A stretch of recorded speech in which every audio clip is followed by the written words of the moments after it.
Assalamualaikum warahmatullahi wabarakatuh. Selamat pagi Anda semuanya.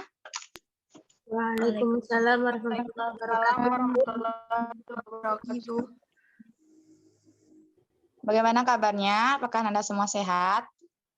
Alhamdulillah sehat, Bu. Alhamdulillah sehat, Bu.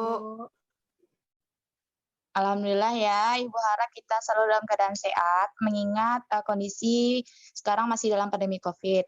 Sebelum kita memulai pembelajaran, alangkah baiknya kita berdoa agar pelajaran kita hari ini berkah dan manfaat untuk Anda ke depannya. Silakan kepada ketua kelas untuk dipimpin doanya.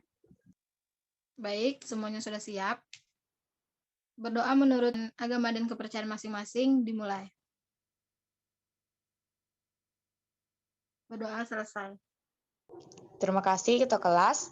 Alhamdulillah pada hari ini kita dapat berjumpa kembali dalam mata pelajaran biologi bersama Ibu. Nah, silakan disiapkan alat tulisnya, persiapkan pelajaran kita hari ini karena nantinya akan mengadakan kuis. Oke, sebelum lanjut, Ibu harap Ananda masih mengingat pelajaran kita pada minggu lalu. Nah, di antara Ananda, siapa nih yang masih ingat pada minggu lalu kita membahas materi tentang apa? Saya, Bu. Ya, silakan Nabila. Minggu lalu kita membahas tentang sistem pernafasan, Bu. Oke, benar ya yang dikatakan Nabila tadi. Pada minggu lalu kita telah membahas tentang sistem pernafasan, yang mana pada pelajaran minggu lalu kita membahas mengenai organ-organ yang berperan pada sistem pernafasan. Lalu siapa yang masih ingat organ apa saja yang berperan pada sistem pernafasan kita? Silakan jawab. Saya, Bu. Oke, silakan Arifah. Organ yang berperan pada sistem pernafasan yaitu hidung, tenggorokan, bronkus, dan paru-paru. Benar, yang dikatakan Arifah tadi sudah benar, tapi itu secara khusus ya Arifah. Jika secara umumnya dijabarkan lagi, organ pada sistem pernafasan itu ada hidung, faring, epiglottis, laring, trakea, tabung bronkial, bronkiolus, dan paru-paru. Jika pada ujian ditanya organ ini, maka dijawab seperti yang Ibu jabarkan ya Arifah. Oke, baik Ananda, semuanya masih ingat ya pelajaran kita minggu lalu. Nah, sekarang Ibu ingin bertanya, kan Ibu sudah modul pada WA grup kita. Nah, siapa yang tahu materi apa yang akan kita pelajari hari ini? Ya, Sistem silakan ekskresi, Heli. Bu. Benar, hari ini kita akan mempelajari mengenai sistem ekskresi ya. Sistem ekskresi ini merupakan KD 3.9 dan 4.9. Adapun tujuan pembelajaran kita hari ini yaitu setelah berdiskusi dan memperhatikan video, Ananda semua diharapkan dapat menjelaskan apa itu sistem ekskresi dengan baik dan benar, dan organ-organ apa saja yang berfungsi pada sistem ekskresi dengan baik dan benar, serta gangguan-gangguan pada sistem ekskresi dengan baik dan benar. Adapun indikator pencapaiannya yang akan kita capai, diharapkan Ananda dapat mengetahui organ-organ pada sistem ekskresi serta gangguannya. Pelajaran mengenai sistem ekskresi ini sangat penting ya Ananda untuk dipelajari karena sistem ekskresi merupakan sistem yang sangat dibutuhkan oleh tubuh karena bersangkut dengan metabolisme tubuh dalam menjaga keseimbangan kerja tubuh.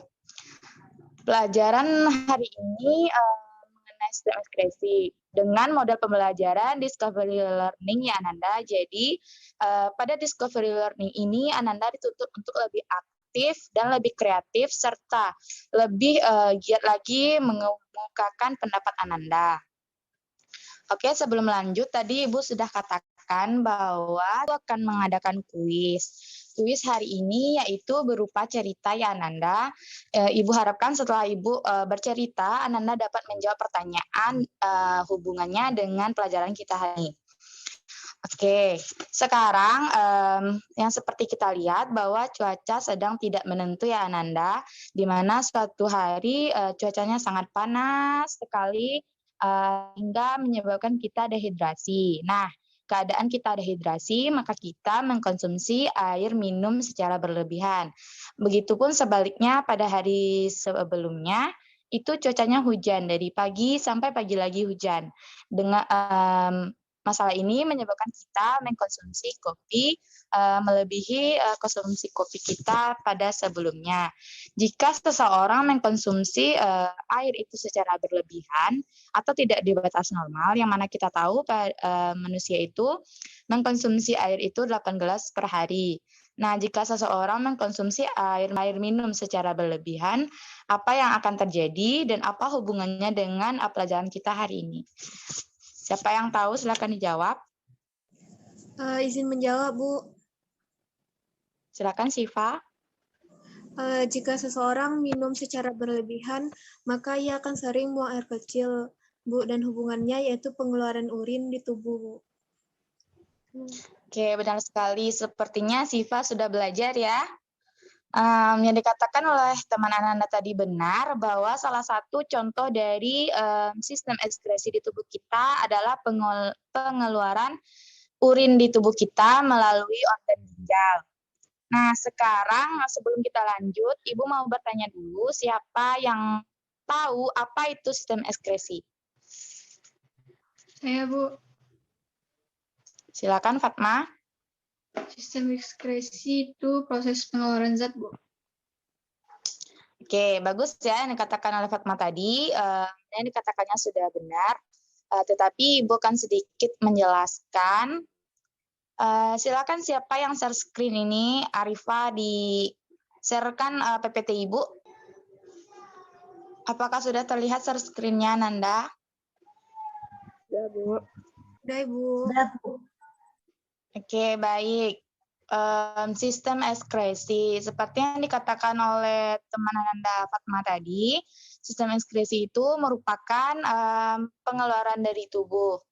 Yang akan kita bahas itu adalah, tadi sudah Ibu jelaskan juga, mengenai definisi sistem ekskresi, organ pada sistem ekskresi, serta gangguan sistem ekskresi. Sistem ekskresi itu merupakan sebuah sistem terdiri atas beberapa komponen organ yang bertugas untuk mengolah dan membuang zat sisa metabolisme. Jadi, yang dikeluarkan oleh tubuh itu diolah dulu untuk mengambil zat-zat yang masih berguna bagi tubuh. Nah, zat-zat yang tidak dibutuhkan tubuh itulah yang akan dibuang melalui organ-organ sistem ekskresi yang jika tidak dibuang maka akan menyebabkan penyakit bagi tubuh kita. Adapun sistem ekskresi menurut para ahli, ekskresi adalah proses pengeluaran zat metabolisme baik berupa zat cairan atau zat gas. Selanjutnya menurut Preiss itu sistem urinaria terdiri atas ginjal mengeluarkan sekret urin. Yang ini bisa kalian baca sendiri ya. Oke, kita masuk ke organ-organ yang berperan pada sistem ekskresi. Yang pertama itu kulit.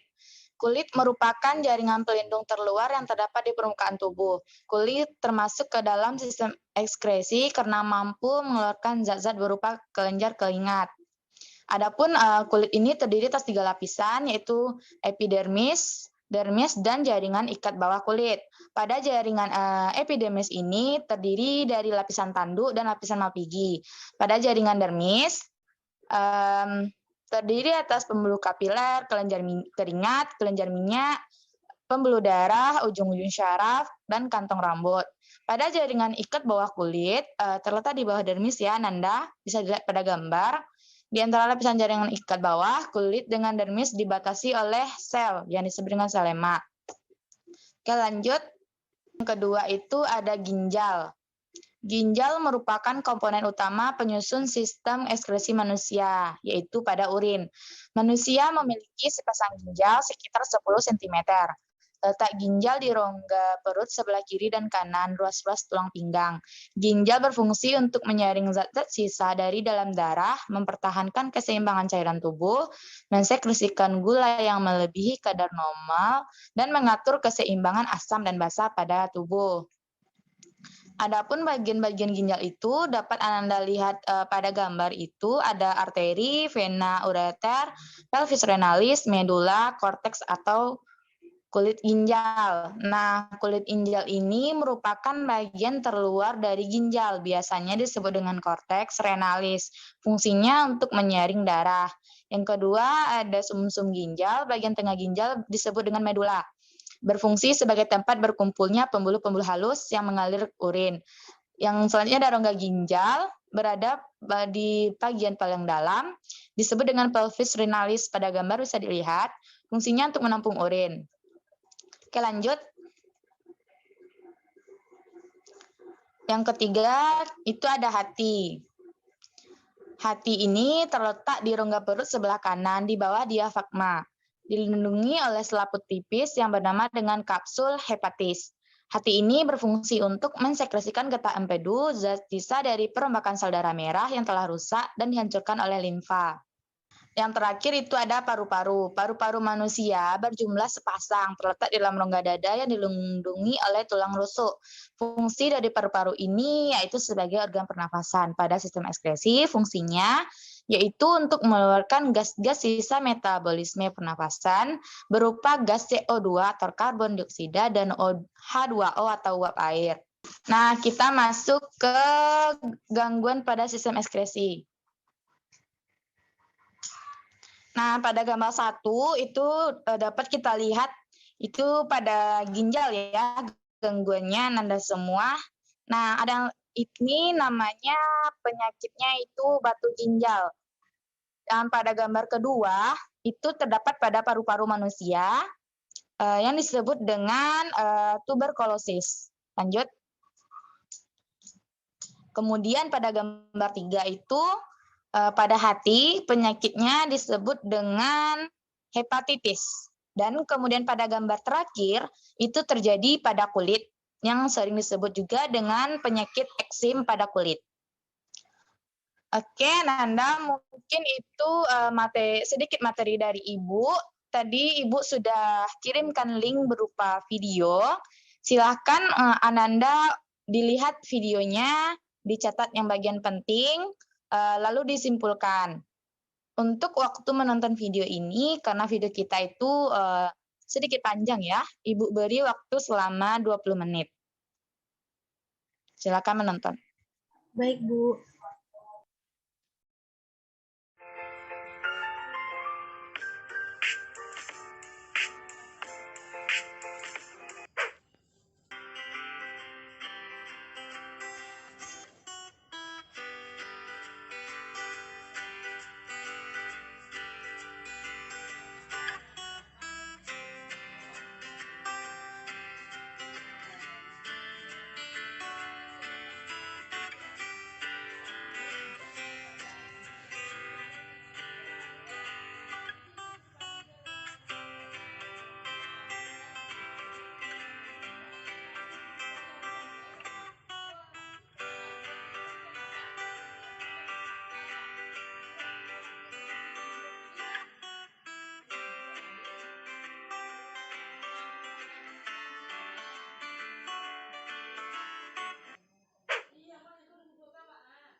Oke, baik. Sepertinya waktu untuk mengamati videonya sudah cukup ya, Nanda. Apakah semuanya sudah selesai mengamati videonya? Sudah, Bu. Kita akan lanjut ke pengisian LKPD yang sudah Ibu kirimkan ke WA grup kita. Silakan dikerjakan secara individu. Nanti akan Ibu tunjuk siapa yang akan menjawabnya. Untuk pengerjaan LKPD ini, Ibu beri waktu selama 15 menit. Selamat bekerja. Iya, Bu. Oke, baik. Sepertinya sudah cukup 15 menit. Sesuai perjanjiannya, Ibu akan tunjuk siapa yang akan menjawab pertanyaannya. Oke, sebelumnya Ibu tanya dulu nih, yang tidak on cam ini apa masalahnya nih? Atau kalian sudah tidur? Silakan di on cam ya. Jaringan saya bermasalah, Bu. Ya, yang tidak terkendala silakan diaktifkan karena Ibu ingin melihat wajah-wajah cantiknya nih. Oke, lanjut kita ke pembahasan mengenai LKPD. Sudah Ibu share tadi ya LKPD-nya. Sekarang Ibu akan menunjuk untuk pertanyaan 1, silakan kepada Tasya. Itu pertanyaannya kalian sedikit. Karena pertanyaan sedikit, maka nomor 1 dan nomor 2 pada 1 orang saja ya. Silakan Tasya dibacakan jawabannya. Baik, Bu. Nomor 1, bagian apa saja yang kamu temukan pada ginjal? Jawabannya itu ada bagian korteks, medula, pelvis, dan ureter. Apakah fungsi dari bagian-bagian tersebut? Di mana fungsi dari ginjal adalah korteks ginjal berfungsi untuk melindungi struktur dalam ginjal dan dari kerusakan. Yang kedua yaitu medula, berfungsi untuk mengangkut cairan masuk ke dalam ginjal dan juga urin agar keluar ginjal. Yang ketiga ada pelvis, di mana pelvis ini berfungsi sebagai jalur untuk cairan berpindah dari ginjal menuju kandung kemih. Yang keempat yaitu ureter, berfungsi untuk mengalirkan urin dari masing-masing ginjal untuk kulit yang ditunjukkan pada gambar di atas. Pada nomor 1 ada folikel rambut, yang nomor 2-nya ada pori-pori, yang nomor 3 kelenjar keringat, yang nomor 4 kelenjar minyak atau sebase, yang nomor 5 saluran keringat. Apakah fungsi dari bagian-bagian tersebut? Nah, fungsinya yang pertama adalah folikel rambut. Folikel rambut ini biasanya terletak di lapisan kulit epidermis dan dermis. Fungsi folikel rambut adalah untuk memproduksi sel-sel rambut yang akan tumbuh di kulit kepala, wajah, dan seluruh tubuh. Rambut membantu mengontrol suhu tubuh dan melindungi kulit dari cedera. Yang kedua yaitu pori-pori. Pori-pori adalah untuk mengeluarkan keringat dan minyak ke permukaan keluar kulit. Yang ketiga ada kelenjar keringat, di mana fungsinya yaitu menghasilkan keringat yang dikeluarkan oleh lapisan subkulit kecil atau stratum corneum ke permukaan kulit. Yang keempat yaitu adalah kelenjar sebase atau kelenjar minyak, berfungsi untuk melepaskan sebum atau minyak ke folikel rambut, serta melapisi dan melindungi batang rambut agar tetap lembab. Yang kelima yaitu saluran keringat, berfungsi untuk mengeluarkan keringat pada tubuh melalui kulit. Sekian jawaban dari saya, Bu. Saya kembalikan kepada Ibu. Oke, terima kasih. Jawaban dari Tasya tadi Ibu rasa sudah benar ya. Yang nomor 3, silakan kepada Fahira. Baik, Bu, saya akan menjawab pertanyaan nomor 3. Struktur hati memiliki 4 lobus dengan ukuran yang berbeda, yaitu yang pertama, lobus kanan adalah bagian terbesar di hati dengan ukuran 5-6 kali lebih besar daripada lobus kiri. Yang kedua itu lobus kiri adalah bagian hati yang berbentuk lebih runcing dan kecil daripada lobus kanan, terpisah oleh ligamen falciform. Yang ketiga, lobus caudatus memiliki ukuran lebih kecil dibanding lobus kanan dan kiri. Letaknya memanjang dari sisi belakang lobus kanan dan membungkus pembuluh darah balik utama. Yang keempat, lobus kuadrat berada lebih rendah dan terletak dari sisi belakang lobus kanan hingga membungkus kantong empedu. Baik, nomor 2 yaitu apakah benar bahwa pada hati lobus kanan lebih besar dibandingkan dengan lobus kiri? Berikan tanggapan Anda. Jawaban saya itu benar, Bu, karena paru-paru kanan memiliki 3 lobus, paru-paru kiri memiliki 2 lobus. Perbedaan ini karena pada rongga dada sebelah kiri terdapat jantung. Paru-paru kiri memiliki jumlah lobus lebih sedikit karena berbagi ruangan dengan jantung. Itulah mengapa kedua lobus pada paru-paru berbeda. Bu. Sekian jawaban dari saya, Bu. Benar sekali ya, Nanda, semua yang dikatakan oleh Fahira tadi. Apakah semuanya sama dengan Fahira? Ya, Bu, saya sama, Bu. Oke, lanjut ke soal nomor 4. Silakan kepada Restu. Dibacakan jawabannya. Baik, Bu. Saya akan membacakan jawaban nomor 4. Gambar atau model paru-paru. Yang pertama, soal nomor 1-nya yaitu hasil pengamatan pada gambar di atas, sebutkan nama organ tersebut. Jawaban nomor 1 trakea, nomor 2 bronkus kiri, nomor 3 bronkus, nomor 4 bronkiolus, nomor 5 alveolus. Lanjut nomor 2 kan, Bu? Ya. Fungsi nomor 2 yaitu fungsi paru-paru sebagai organ ekskresi adalah dalam sistem ekskresi, paru-paru berfungsi untuk mengeluarkan karbon dioksida atau CO2 dan uap air atau H2O. Karbon dioksida dan uap air ini lalu dilepaskan dan dikeluarkan paru-paru melalui hidung sebagai gantinya. Oksigen pun diambil, karbon dioksida dan air hasil metabolisme di jaringan diangkut oleh darah lewat vena untuk dibawa ke jantung, dari jantung lalu akan dipompakan ke paru-paru untuk berdifusi di alveolus. Selanjutnya H2O dan CO2 dapat berdifusi atau dapat diekskresikan di alveolus paru-paru. Karena pada alveolus bermuara banyak kapiler yang mempunyai selaput tipis. Sekian jawaban saya, Bu. Saya kembalikan kepada Ibu. Oke, jawabannya sudah tepat sekali. Kita lanjut ke pertanyaan terakhir. Silakan untuk Nova Ramadhani dibacakan jawaban Ananda. Bacakan jawaban di pertanyaan nomor 5. Yaitu pertanyaannya, jelaskan masing-masing kalau Sepertinya jaringannya terkendala ya. Silakan kepada Siva dibacakan untuk nomor 5. Baik Bu, saya Siva Jadi Pertiwi akan membacakan jawaban dari pertanyaan nomor 5, yaitu jelaskan masing-masing kelainan atau gangguan pada sistem ekskresi manusia. Yang pertama adalah diabetes insipidus, gangguan yang menyerang salah satu organ terpenting dalam sistem ekskresi, yaitu ginjal. Penderita diabetes insipidus mengeluarkan urin terlalu banyak karena kekurangan hormon ADH, antidiuretik hormon. ADH adalah sejenis hormon yang mengatur proses reabsorpsi cairan pada ginjal. Kekurangan hormon ini dapat menyebabkan jumlah urin meningkat hingga 30 kali lipat.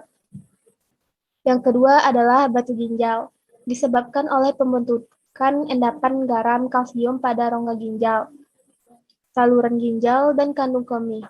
Batu ginjal tersebut terbentuk kristal yang terdiri dari kalsium oksalat, asam urat, dan kristal kalsium fosfat. Batu ginjal tidak dapat larut. Yang ketiga adalah uretris, adalah peradangan pada ureter yang disebabkan oleh infeksi bakteri maupun virus. Gejalanya berbeda bagi penderita pria dan wanita. Pada pria, gejala uretris adalah adanya darah pada urin dan air mani. Baiklah, hanya sekian ya saya, Bu. Terima kasih. Oke, bagus sekali. Apakah Nanda semuanya sama dengan Siva jawabannya? Karena ya, gangguan ini sangat banyak ya di jejaring internet. Sepertinya jawabannya sudah benar. Ya Bu, kurang lebih sama Bu jawabannya. Oke, silakan kita berikan tepuk tangan dulu untuk pembahasan kita hari ini. Cukup hangat ya, Nanda semua. Nah, karena waktu kita juga sudah hampir habis, di sini Bu akan memberikan kesimpulan pelajaran kita pada hari ini. Mengenai sistem ekskresi tadi, sudah Ibu jelaskan bahwa tubuh kita sangat mementingkan sistem ekskresi karena di tubuh kita banyak sekali terdapat zat-zat yang berbahaya bagi tubuh kita yang jika tidak dikeluarkan akan berpengaruh pada kesehatan kita. Adapun zat-zat tersebut diambil dulu yang mana yang masih berguna bagi tubuh. Yang tidak berguna itulah yang merupakan zat-zat hasil metabolisme yang akan dikeluarkan oleh tubuh. Organ-organ pada sistem ekskresi ini ada 4 macam, yaitu ada organ ginjal, paru-paru, hati, dan kulit. Masing-masingnya bekerja sesuai dengan fungsinya dan saling bekerja sama dalam menjaga keseimbangan di tubuh kita. Adapun gangguan-gangguannya itu bisa Ananda pelajari kembali. Banyak sekali gangguan-gangguan yang dapat kita lihat pada kondisi kesehatan kita sekarang ini. Untuk selanjutnya silahkan dipelajari kembali pelajaran kita hari ini, diulang kembali karena sebelum kita lanjut untuk pelajaran selanjutnya Ibu akan memberikan kuis mengenai pelajaran hari ini. Kemudian untuk tugasnya silakan dikerjakan LKPD yang sudah Ibu kirimkan di WA grup kita, dikumpulkan paling lambat H-2 sebelum kita belajar. Pengumpulan ini dilakukan di WA grup saja ya Ananda, dengan diberikan list nama beserta file tugasnya. Apakah mengerti? Mengerti Bu. Ngerti, Bu. Ada yang ingin ditanyakan? Tidak ada Tidak, sepertinya, Bu. Bu. Alhamdulillah, semoga pelajaran kita pada hari ini menambah pengetahuan Ananda dan bermanfaat bagi Ananda ke depannya. Terlebih dan kurangnya, Ibu mohon maaf. Silakan jaga kesehatan, semangat belajarnya. Ibu sudahi dengan Assalamualaikum warahmatullahi wabarakatuh. Waalaikumsalam warahmatullahi wabarakatuh. Warahmatullahi Terima kasih, wabarakatuh. Bu. Terima kasih, Bu.